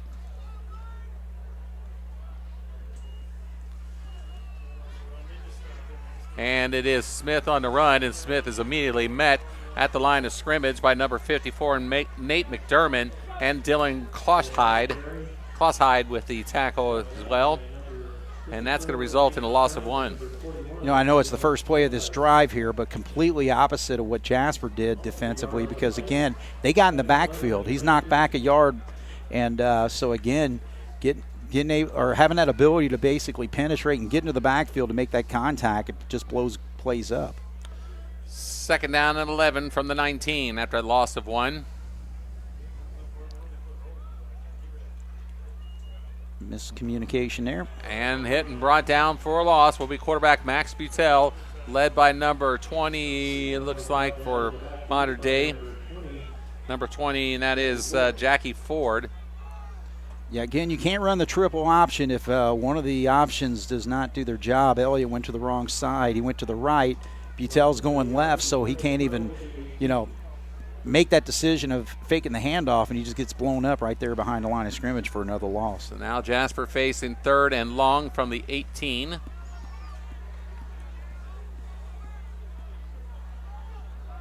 Here is the handoff to Holzman. AJ will take it across the 25, about close to the 26, just past the 25. Anyway, it'll be not near enough for a first down. And you know, yeah, that's the thing. I mean, it's like you're going to run the football right there, and it was a nice run, 7 yards, but not on 3rd and 12. So, again, Jasper, if you're not going to be able to open it up in those situations, you're just going to have a tough time this whole second half. Holzman will punt with Schickel back deep for the Modern Day Wildcats. He will call fair catch and take and fumble it, but picks it up and is able to put it down at about the 41 or 42. They'll spot it at the 41. All right, so the Wildcats of Jasper, 3 and out there having to punt. We'll see what Modern Day does with their offense here because, again, last drive it was just real simple, just running the football down the field. So we'll see if they continue to do the same thing here because, again, you put another score on the board and use up this, 5.5 minutes left in the quarter or so. Absolutely, you that, or do you go quick and make it a four-score game right away, or whatever you want your strategy is going to be, or just continue to milk the clock like they did on their first drive, which I'm not sure exactly how many minutes they took off the clock there, but it was a lot. Yeah, Jasper needs a turnover on this one. 1st and 10 from the 41, and they will go there on the first play, and that is nearly picked off. Their defending was Lukemeyer, nearly with another interception on the pass that was intended for Nolan Schickel. Well, I tell you what, he had his man wide open out there in the flat. If he just drops it to number 20, Jackie Ford, I mean, that's probably a first down that they're looking at, but he got a little too aggressive there and, trying to throw it out to number 13. And, boy, Lukemeyer should have had that one, and he'd have been off to the races, and that would have been a score for the Jasper Wildcats. 2nd down and 10 from the 41. Go back to the ground as number 21, of course, Caden Thacker on the carry, and he's not going to go anywhere with that. In fact, he might. I think they're going to put him back at the line of scrimmage. So call it no gain. Yep. If you open it up with the pass there and then you try to come back with the run, kind of tough to do there. So Jasper did a great job being aggressive and hit him right at the line of scrimmage for no gain. 3rd down and 10 from the 41. 5:14 to go in the 3rd quarter. And we have a whistle. Jumped off sides. Is that the first penalty of the night? I believe it is. False. Yeah, I think we had a false start. We had a false start earlier. Okay. Yep. Either way, still, yep. You go this deep into a ball game, you're only seeing your 2nd penalty of the night. That's pretty impressive. And right there, again, changing your snap count. You get especially when you're running the football and you get that defense, just kind of used to a certain snap. And so a good job there by Mater Dei being disappointed, forcing Jasper to jump off to make it 3rd and 5 instead of 3rd and 10. Mallory will go back. He'll get pressure. He gets chased. He will get the pass off. It is complete. And down to on the far sideline. The pass is complete to number 13, Nolan Schickel. Actually completed, I think it was number 10 that caught that. Was it? Yeah, number 10, Grant Wagner. But, what a nice job there by the quarterback because, again, hard pressure, right, coming at him, and then he's able to kind of sweep out of it, but kept his eyes downfield, and so you got the receiver on the opposite side continue to make that break, and he hits him right in the middle of the field for a huge gain. Ball's at the 24-yard line, 1st down and 10. Hacker on the carry. He will take it to about the 20 for a pickup of about 4. Tackled on the play by the Wildcats. Number 90, Nick Hanselman. Hanselman makes the stop, and that will result in a gain of about 4. 2nd down and 6 coming up at the 20. Yeah, with Mater Dei, again, they show that they can run the football. Now you're getting deeper in the Wildcat territory. You're on a 2nd and 6. I would think they'd continue to just try to plow here as they got an high backfield and behind the quarterback right now. And the handoff goes to Thacker. Thacker across the 10, inside the 10 to about this 6 or 7 yard line. We're going to make it about the 7. So, yeah, 13-yard run right there. Again, you're opening up the holes, so that's the main thing, so he can just plow through there and get his 6, 7, 8 yards. But then after that, it's just the brute aggressiveness by the running back to come up with those extra 7 or 8. Here's Thacker out across the 5 and into the end zone for an 8-yard score. Well, the other thing, too, is that if you're not going to make tackles, that's going to make it difficult right there, too, because Nick Hanselman had him in the backfield, and, he was just able to sweep away. It's, and again, you basically got to take his legs out. When you got a powerful runner like that, take his legs out, because if you just try to grab him from behind, again, he's just brushing you off, and he did it right there, so he got an easy score. 3:45 to go in the 3rd quarter. Mater Dei now leads at 27-7. On once again for the 4th time this evening for an extra point kick is Camden Marks, who's 3 for 3.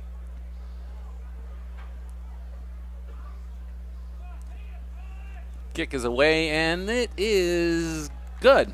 Just barely got it away. Looks like a couple of players like Werner came in and almost made the block of the extra point kick. But it does split the uprights, and it's 28-7. Jasper trails Mater Dei with 3:45 to go in the 3rd quarter. We're back after this on 18 WJTS. Think about the journey, not about how you're getting there.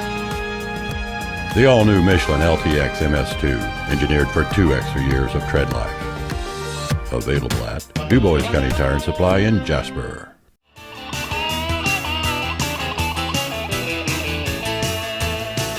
Big or small, we service all. DuBois County Tire. Back at Cherry Brewer Alumni Stadium, Mater Dei leads at 28-7. Craig, with 3:45 to go, and looking at another Mater Dei kickoff to Jasper. Yeah, again, do or die time for the Jasper offense. They got to get something on the board here, otherwise it's just going to be really tough to get back into this football game. We had the opportunity. Luca Meyer picks that off and turns it back for a touchdown, but we don't come up with that big play right there, and Mater Dei just gets back to what they were doing earlier on, especially once they got deep into our territory, just running the football, and it was just too easy for Thacker to get into the end zone. So, Jasper's offense back on the field once again. Down by 3 scores, 28-7.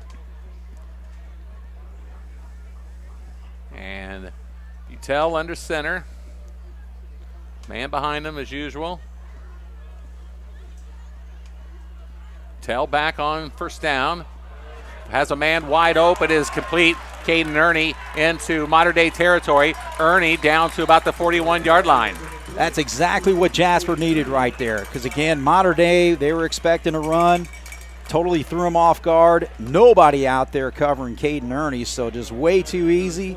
Great job by the Wildcats to kind of see that and take advantage of it and come up with a big play. So again, they got to score on this drive. It's like a 30, well, long, what was that, about 38 yards, 39. I believe? 39, okay. First and 10, Jasper at the modern day 41. Utel again under center. Gives it to, keeps the football as Utel takes it across about the 30, across the 35 to about the 34. You know, and that's the thing. I mean, Jasper can now get back into their offense as far as running the football because you're in their territory. You're getting deeper into their territory. It's just a matter now the offensive line's got to move these guys, open up those holes. You know, Thacker's seeing wide open holes every time he's running the football. Jasper's got to see that for Holzman and Smith and anybody else who's running behind the quarterback. Second down and 3 at the 34. Pitch goes to Ernie. Ernie takes it across the 30, actually right to the 30-yard line before he's brought down after a pickup of about 4. You know, again, we're getting downfield, we're making blocks, and we're opening that up. So a good job there by the Wildcat offensive line. So, you know, it's very important when you get a big play like that and you come back with another first down, keeping the chains moving. Jasper did a great job there. So it's first down and 10 from the 30. Utel back. Max fires a pass. He's got a man on the far side. It is caught. Looks like Jack Levin, and he is down at about the 3-yard line. Yeah, I think he stepped out of bounds there. But I tell you what, actually, no, that was a Caden Ernie, it looks like. Was it Ernie? Okay. My apologies. Caden Ernie on the reception. Actually, I'm not sure now. But regardless, he was wide open there. And it was Caden Ernie. Okay. Yeah, because, you know, the thing is, you got to air that out. And Butel threw a perfect football right there. And, you know, again, they connected on 2 huge plays so far to set this up. So at the pass completion to Ernie, and he takes it down to the 3. First and goal for the Wildcats. Holzman in the running back spot. He gets the handoff. AJ into the end zone, 3 yards out for a score. Much needed score for the Jasper Wildcats. Yeah, Holzman did a great job right there. You know, again, he went to the left side, saw the opening. You know, as far as I was just trying to see who made the blocks there. I think it was number 74, Jesse Ubelor on his left side. Opened that up, and great job by Holzman to read that. So, again, this is exactly what Jasper needed to get back into this football game. So, number 6, Marvin Mejia comes on for the extra point kick. We'll make it a 2-touchdown score. That kick is up, and it looks it's good, and it is good. Modern Day leads it, however, 28-14 with 2:11 to go in the third quarter of play. We're back after this on 18 WJTS.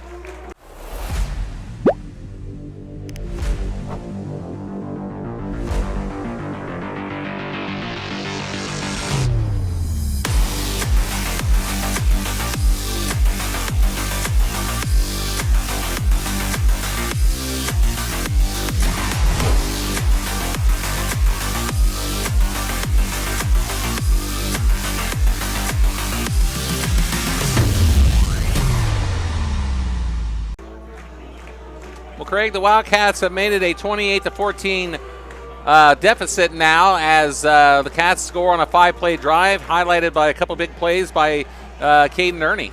Yeah, they did an outstanding job there on that first down play, coming up with 39 yards. You know, again, just kind of a surprise attack there as far as the Wildcats coming out and throwing it on the first play, threw Modern Day off. But on those 2 throws, though, I'm telling you, Max Butel threw perfect passes right there, made it real easy for Caden Ernie to haul those in. So the Wildcats of Jasper putting pressure on the modern-day Wildcats now on their offense, who has had a lot of success, obviously, on the ground game here in the second half, I should say. And obviously, likely we'll see that again on this next drive here. Well, and that's the thing. I mean, as far as modern day, we'll see if they just kind of go back to what they did to start this half, because, again, they 10 plays marching down the field, not a single pass play. So, if I'm the modern day coaching staff right now, I'm thinking, hey, let's not be cute. But here's the other thing, though.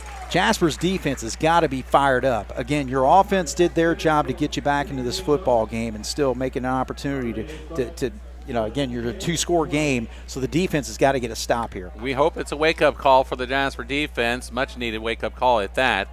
2:11 to go in the third quarter, and Jasper trails at 28-14. Modern Day back out on the field, led by their quarterback Tate Mallory, whose main weapon tonight has been Caden Thacker on the ground. But he will throw a pass on the far sideline. It's going to be incomplete. It looks like intended for number 20 for the Wildcats of Modern Day, Jackie Ford. That was actually a similar play that they ran earlier on their first play of their second drive, where they should have thrown out to the flat to 20, and he was wide open. They didn't. It went incomplete. That time he was wide open, but again, the quarterback just totally missed it there. So Tate Mallory, he's a little shaky right now. 2:06 to go with the clock stop on 2nd down and 10. The handoff goes. Is that Thacker? 21. Thacker again. So Thacker on the carry, and it looks like on the bottom of the pile for the Cats, number 24, Ethan Young. But you know what? That's the thing. Last time, they threw the pass coming out to start that drive, got a short run there, but then next thing you know, they got a 30-yard play downfield. So Jasper's defense has got to make this stop. This is huge. 3rd down and 6 at the 24.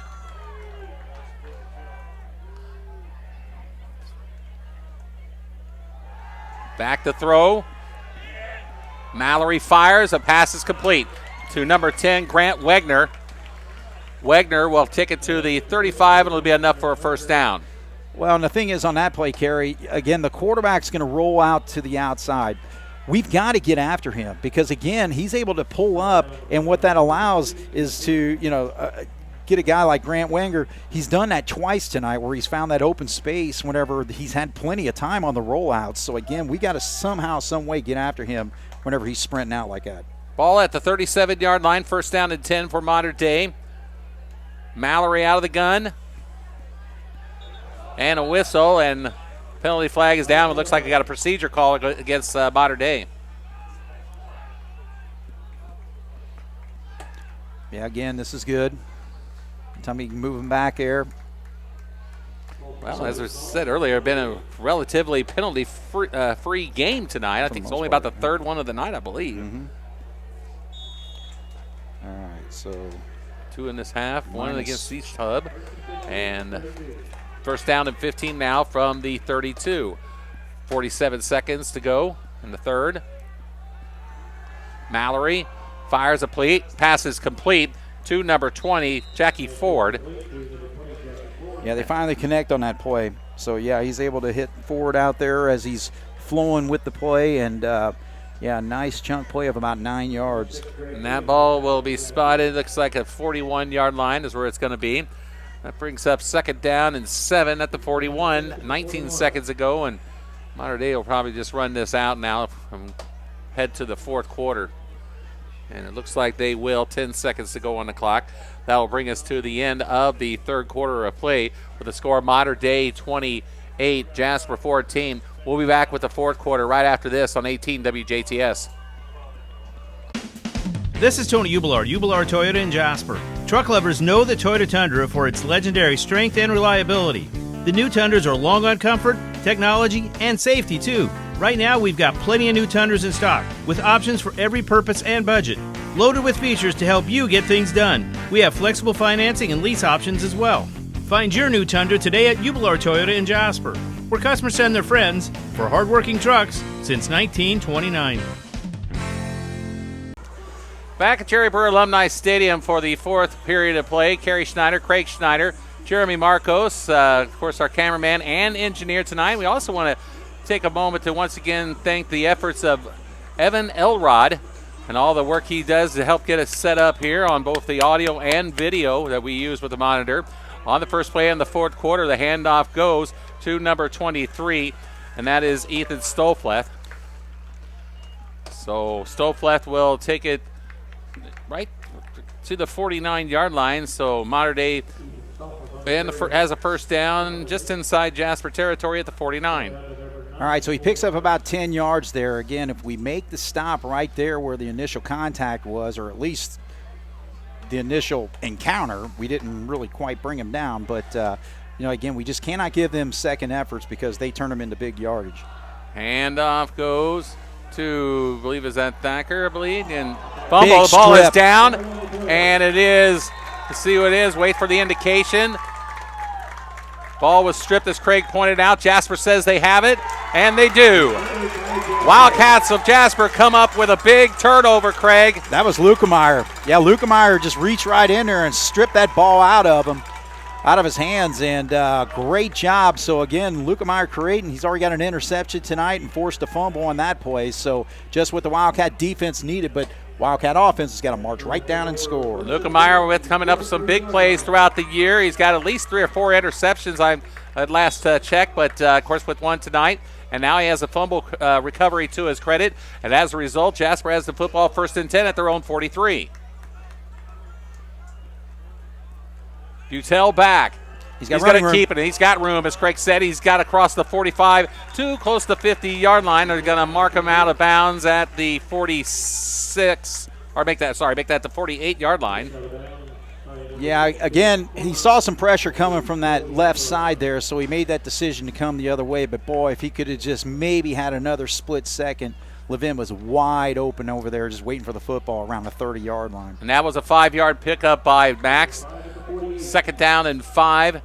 That stops the clock with 11:25 here in the early minutes of the fourth quarter of play. He will keep the football and push it up the middle across the 50 to about the 49-yard line of Mater Dei. All right, brings up a 3rd and short here. And I would think at this particular point, Jasper's going to go, so you got basically 2 plays right now to come up with 2 yards. So, again, just Cats have got to get this first down, keep the drive alive. 3rd down and 2 at the 49-yard line. Wildcats looking to sustain a drive here. And there is a handoff, and that's going to maybe get them back to the line of scrimmage. As that handoff was at to Smith, I believe. And no, they actually lost Mater Dei says they got the football, and they do. Mater Dei gets the ball back. So the ball was stripped as well, and Mater Dei returns the favor, and Jasper, that is, turns the football back over to Mater Dei in Jasper territory. Well, that's basically a wash right there because, again, Jasper makes a defensive play to come up with a huge turnover, get everything fired up, and, again, you got to protect the football. You got to protect the football. So, again, just didn't have a good handle on it right there, and Mater Dei was able to strip it right back, so they got it here at midfield. Mater Dei will have it right at midfield at the 50-yard line. 1st and 10. Tate Mallory and company back on the field. They're working out of the eye. Handoff goes to Thacker, and he will take it across the 45 to about the 44. Again, just domination right there on that play as far as the offensive line, led by Xander Merkley, number 56 for Mater Dei. So, again, they're running that I backfield, so now you got that fullback to kind of lead that ISO play. And, again, you give them 6, 7, 8 yards a pop, it's going to be tough. 2nd down and 4 at the 44. 2 receivers on the far side. I backfield. Handoff to Thacker. Thacker across the 40. Thacker on his feet. Thacker down the far sideline. He is going to be missed the tackle and pushed out of bounds perhaps by Ernie. Touchdown. Nope, they say he got across the pylon and into the end zone for a touchdown at a 44-yard score. So Thacker and Mater Dei now take a 34-14 lead. Back up by 3 scores coming up on a 44-yard run by Caden Thacker. Yeah, now you're down 3 touchdowns, 9:58 left on the clock here. It's going to be really tough. But, again, going to the outside, nobody touched him until he was about 8 yards downfield. And then after that, it's just, again, his brute determination and power for him to be able to take that the rest of the way. So Camden Marks on again for the extra point kick, and this one is up, and this one is good. Marks 5 for 5 on extra point kicks this evening. It's 35-14. Modern Day, just under 10 minutes to go in the ball game. We'll be back after this.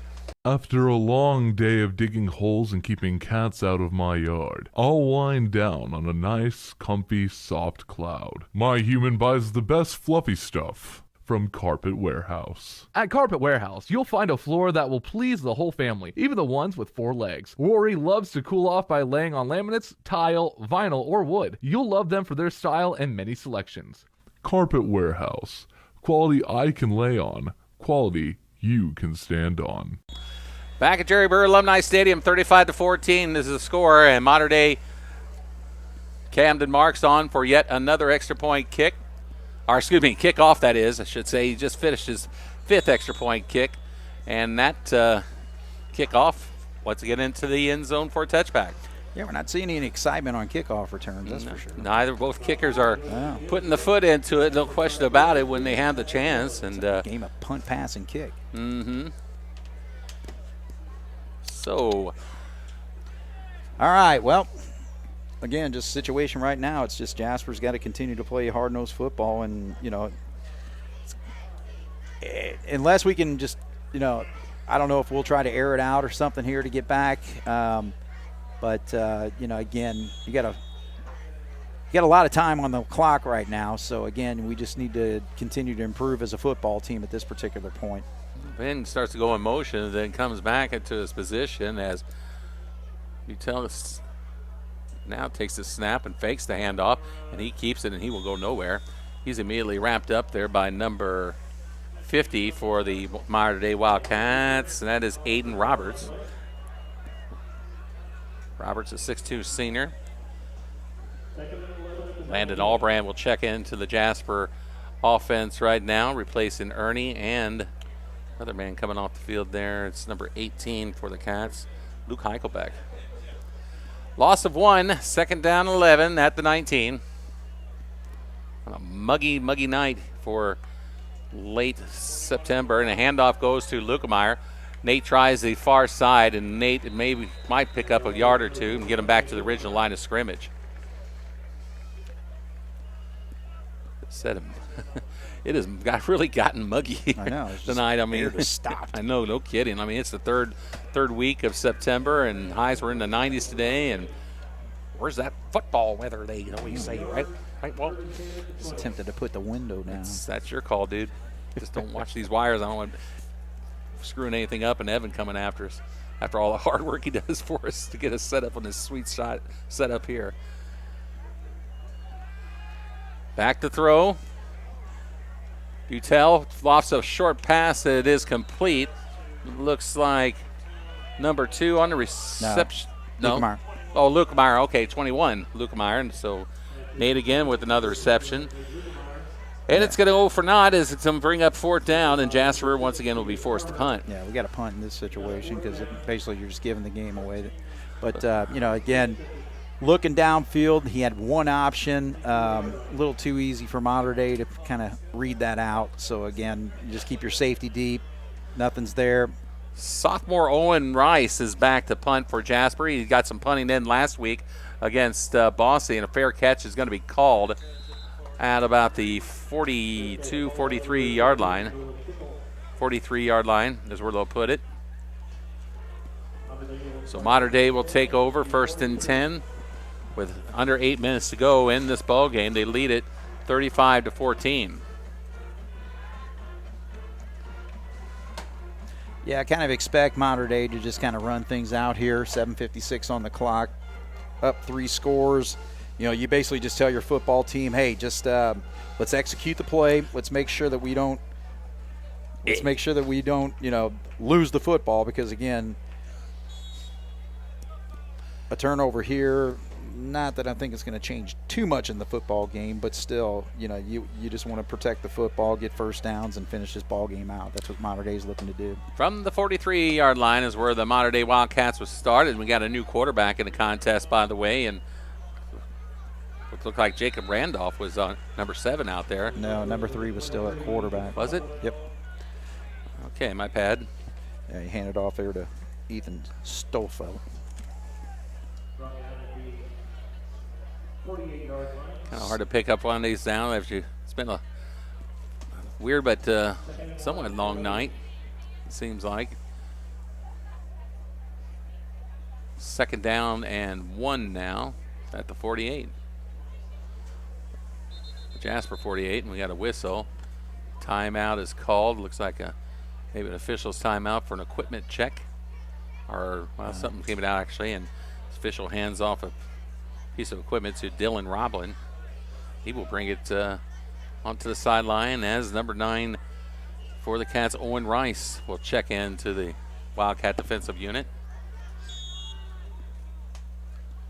2nd down and 1. Carey goes to number 20. Jackie Ford on the carry. Looks like Lukemeyer was in on the stop for Jasper. Yeah, it's the first time we saw a fullback run there. Again, they've been running that I backfield most of the way here in the second half. So just a quick fullback dive to see what happens. Jasper wasn't ready for it. Next thing you know, he's down the field 12 yards. So Mater Dei in the driver's seat, looking to put the final nail into Jasper coffin, so to speak. Leading 35-14 with 8:43 to go. On the carry again is number 23, Ethan Stolfleth. Stolfleth on the carry. Yeah, I've been trying to pronounce that name on. I know, I'd go either way. I said Stolfleth, and I heard Bob over there say Stoffleth on the PA. I was just Stolfleth. Yeah. Potato. Yeah. 6:18 to go now. This is Mater Dei working the clock, and he may not even like potatoes or potatoes. What about tomatoes? I don't know. All right. Mom did. Tomato soup. She made tomato sandwiches on rye bread. She offered me one. I said, no, thank you. Here's a handoff to number 23 again, Stolfleth. Enhancing his numbers. And Stolfleth will take 7. Inside the 25 to the 24. Under 6 minutes to go. Stolfleth, 5'6" senior. He and the Mater Dei Wildcats are on their way to their 4th win and 5 tries this year. Can you believe we're already 5 weeks into the season, or after tonight? It's amazing. Football goes so fast. It does.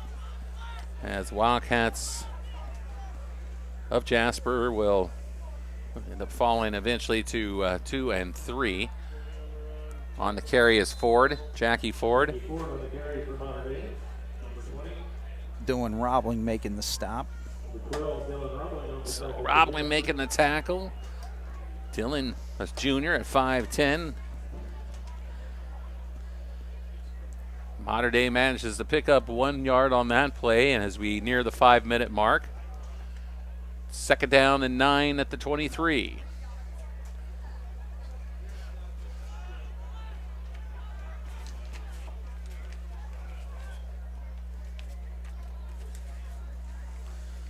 Handoff, number 28 this time. That is Luke Mortis, a junior. So Mater Dei getting some new faces in there as this game starts to wind down. 4.5 minutes to go now. No gain, and we're actually going to call it a loss. So 3rd down and 10 back at the 24. I say we talk about the Hoosiers. Yeah, IU, well, as this game is being aired at 10 o'clock on Saturday morning here on 18 WJTS, IU Hoosiers are a couple hours away from taking on Charlotte at Memorial Stadium from the Rock. Big victory last week against UCLA, and that pass is complete to number 20 and that's Jackie Ford. But yeah, I mean, you obviously had a thrill of your lifetime, one of the biggest thrills of your lifetime. You and your son Zach making the trek out to Pasadena to check out the Hoosiers and the Bruins at the granddaddy of them all, the Rose Bowl. Yeah, and that's the thing. It's like you travel all the way out there, and you're thinking, oh gosh, if they blow this, yeah, no kidding. Basically wasted a trip. But man, Indiana played so well. It's probably one of the better offensive performances I've seen. Here as a field goal attempt, by the way, is no good by Camden Marks. And that field goal attempt goes awry. And we'll just keep it here for a second here as the Wildcats will get the football back and trailing at 35-14. So, yeah, that trip last week was amazing. It was incredibly fun to watch on television and so forth. So one of the bigger victories in Indiana football history, I say. I mean, especially against a school like UCLA and, I mean, in fact, and giving them the taste of what Big Ten football is going to be like, perhaps.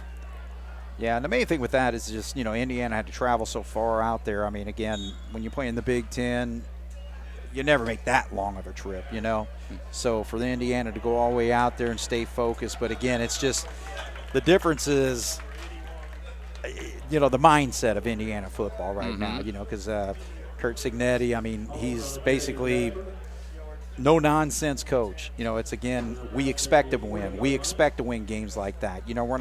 We're not here and for I remember victories. People were even talking about, like, I think some of the reporters were asking, like, well, do you think you're going to get to 6 wins for a bowl game? He's like, what's that? He's like, we intend to win every single game. We want to win championships. And whether they can or can't, but at least you got the mindset of going after that, So, again, that's step number one if you want to build a winning program is to get the mindset of, hey, we are going to win every game we're going to play. Whether you do or don't, you at least, believe and put the effort into it. So that's the main thing because Indiana went out there to kick their butt, and they did. They certainly did. Awesome. It was so fun to watch and so forth.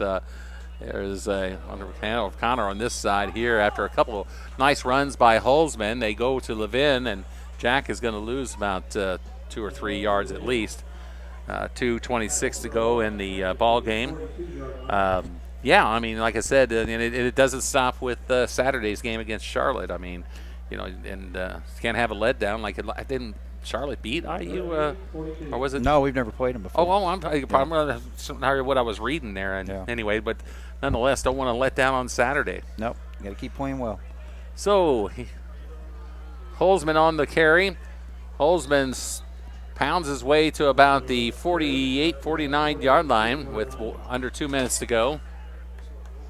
Yeah, actually, Jasper's keeping their starters out there for the most part, it looks like. So, again, I think it's just a matter of, this football team's got to get better, and you're not going to get better by putting the JV team out there. So, again, this offense has got to block better. It's got to execute better. Again, we're a running team, but, when the running's not working all night, I mean, we had some nice pass plays that actually led to a good scoring drive for Jasper. But, I like what they're doing right now. Keep your team out there on the field because they've got to get better. They've got to block better. They've got to execute the plays better. And, I think that's exactly what the coaching staff's trying to do right now. A.J. Holzman again on that last carry takes it to the modern-day 44-yard line, first down and 10. And on the carry again, I believe it's Holzman. And A.J. takes it to the 35. 1:15 to go in the ball game.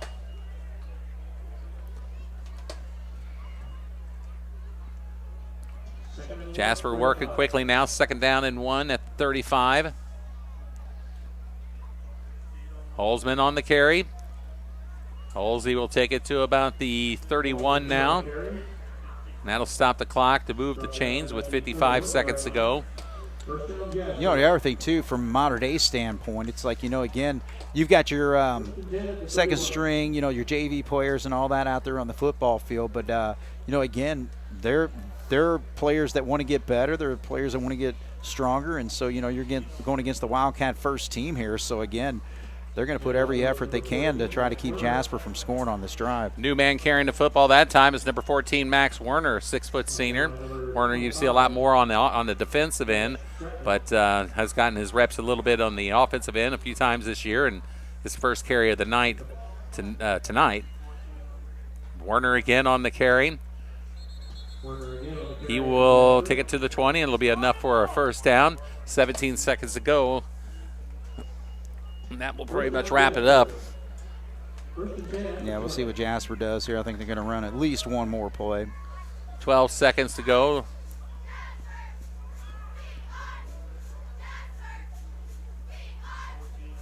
Werner again.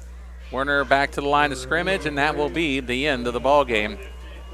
So the clock will expire here at Jerry Burr Alumni Stadium with the Wildcats of Jasper falling to the Wildcats of Mater Dei 35-14.